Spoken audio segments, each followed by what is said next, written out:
Welcome back. If you've just joined us, you're watching the news at 10 on Channels Television. A reminder of our top stories. Court sentences to death 3 of the men accused of killing 4 University of Port Harcourt students in Alu community, River State in 2012. U.S. State Department report expresses concern over what it describes as Nigerian military's inability to secure territories recovered from Boko Haram. Defense headquarters rejects assessment. University of Maiduguri vows to continue oil exploration work in the Lake Chad area in spite of terror attacks as ASU threatens nationwide strike over lecturers kidnapped by insurgents.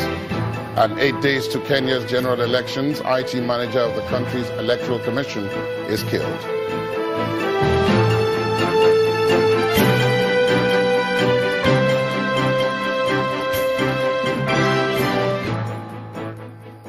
Now, for more on our top stories and others, please visit our website, channelstv.com and youtube.com/channelsweb. Also, please log on to m.channelstv.com to watch us on your mobile device or download the Channels TV app for Android, iOS, and Windows devices from their respective stores. The Channels TV and Channels 24 app will give you access to news and updates. You'll also have access to the Eyewitness feature, with which you can share those pictures, videos, or news of happenings around you. Just install the app, then tap and swipe to reveal the menu, and then follow the instructions.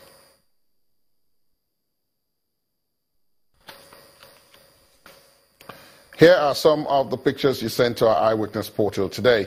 We begin with Lagos State and in Imota town in Ikorodu, showing an electricity pole which is about to fall. Our Eyewitness reporter is calling on authorities to act fast to prevent an accident. Next is a picture from Abuja Road in Delta State showing a flooded area, which our Eyewitness reporter says travelers access daily. He's asking the government to do something about it. Still in Delta State is this picture from Ika South local government area showing a gully erosion, which our Eyewitness reporter describes as a death trap. He's worried about what it could lead to if nothing is done about it, and calls on responsible authorities for help. Our last picture is from Bulumkutu Road in Maiduguri, showing a bad and dirty area.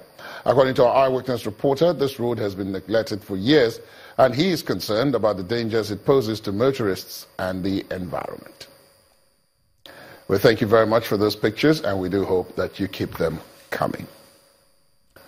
In spite of the recent setbacks in the fight against Boko Haram in the Lake Chad area, the African Union Peace and Security Council is commending Nigeria's role in tackling the menace. Members of the council made the commendation at the end of a meeting with the acting president, Professor Yemi Osinbajo. Addressing State House correspondents after the meeting, Nigeria's permanent representative to the AU, Ambassador Bankole Adeoye, says the collaboration of the multinational joint task force has so far helped in the fight against the insurgents. Gradually returning. We need to thank the gallantry and appreciate the gallantry of our armed forces, not only of Nigeria, but the 3 other countries of the Lake Chad Basin and Benin Republic, for the good record they have achieved. However, it is now time for us to consolidate on the rehabilitation, the reconstruction, and the reintegration, so that our people can go back to the areas and their communities in safety and in dignity. As members of the Peace and Security Council, definitely we'll take along some of these challenges to discuss them, so that we'll be like, we'll do outreach for Nigeria in terms of policy implementation, policy framing, so that at least the good work that the military and the government is doing continues. Meanwhile, the Vice Chancellor of the University of Maiduguri, Professor Ibrahim Njodi, says the institution will continue to carry out sampling for oil exploration within the Lake Chad Basin. Professor Njodi was speaking when he received a delegation from the Nigeria National Petroleum Corporation, the NNPC, which was in his office to pledge the support for the institution. He also called on the corporation to stand behind the families of those involved in the Boko Haram ambush. We do not regret it, because that is our portion in the development of Nigeria.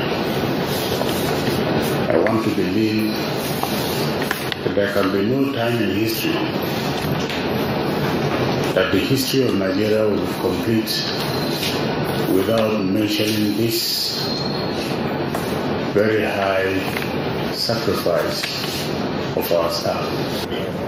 When losses like this happen, under this circumstance, we cannot leave our partners alone. We'll definitely go back. I will take back the message, not only to my group managing director, but also to the Honorable Minister, and we will surely come back with whatever we will contribute. But definitely on the two sides, on both the families of the deceased, and also to see how we can cushion some of the losses we have experienced. And now move on to the nation's capital, Abuja, where Linda Akibe is waiting. Hi, Linda. Hello, Ladi.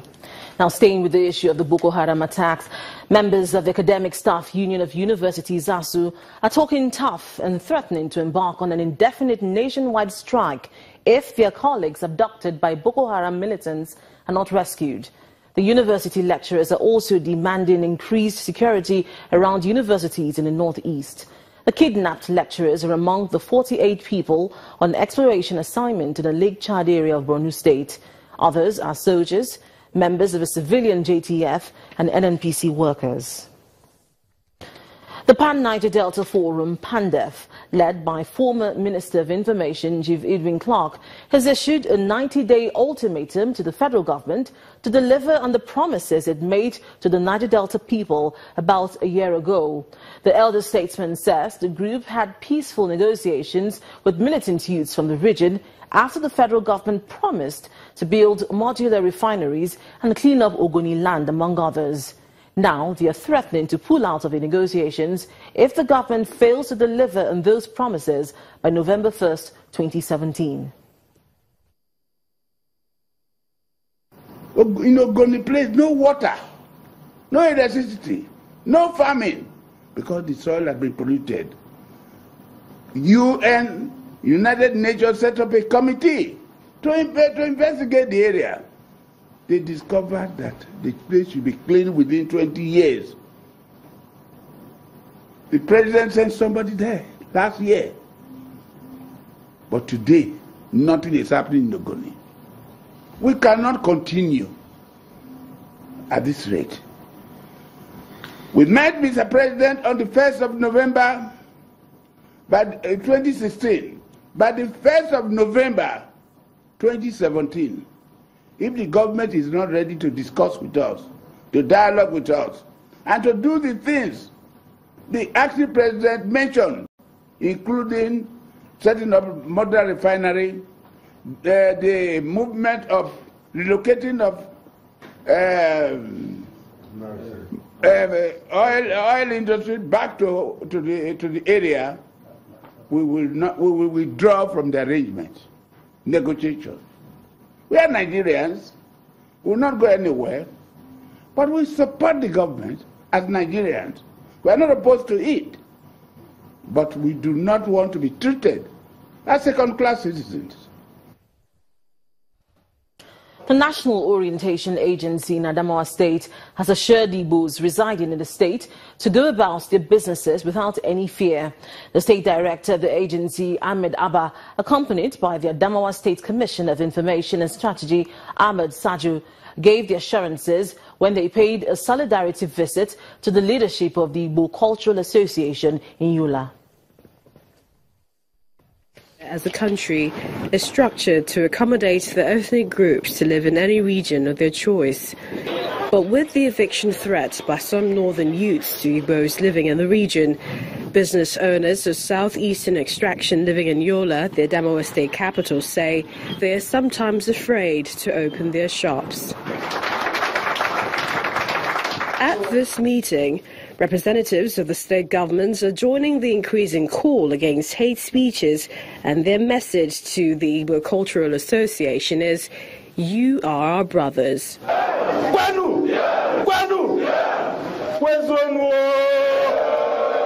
The Adamawa State Commissioner of Information and Strategy appeals to Igbo residents to go about their businesses and contribute to the development of the state.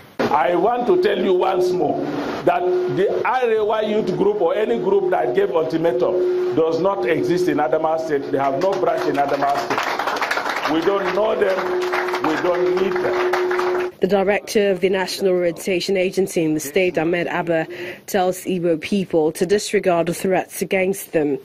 The government, the security agencies, all are doing everything necessary to make sure that this country remains one and indivisible one. Leaders of the Igbo Cultural Association laud the efforts of the state government in promoting peaceful coexistence amongst residents, pledging that their kinsmen will remain law-abiding. We want to thank His Excellency for his unequivocal detachment from the bigotry belched against the Igbo community in the northern Nigeria by a coalition of northern youth groups, and for assuring Igbos in Adamawa State that they and their assets are safe. They say assurances of their safety from the government means they can now sleep with both eyes closed. When the news at 10 returns, Nigeria's Minister of State for Petroleum warns of possible halt in crude oil production if cost remains high. That's in business news. Join us again.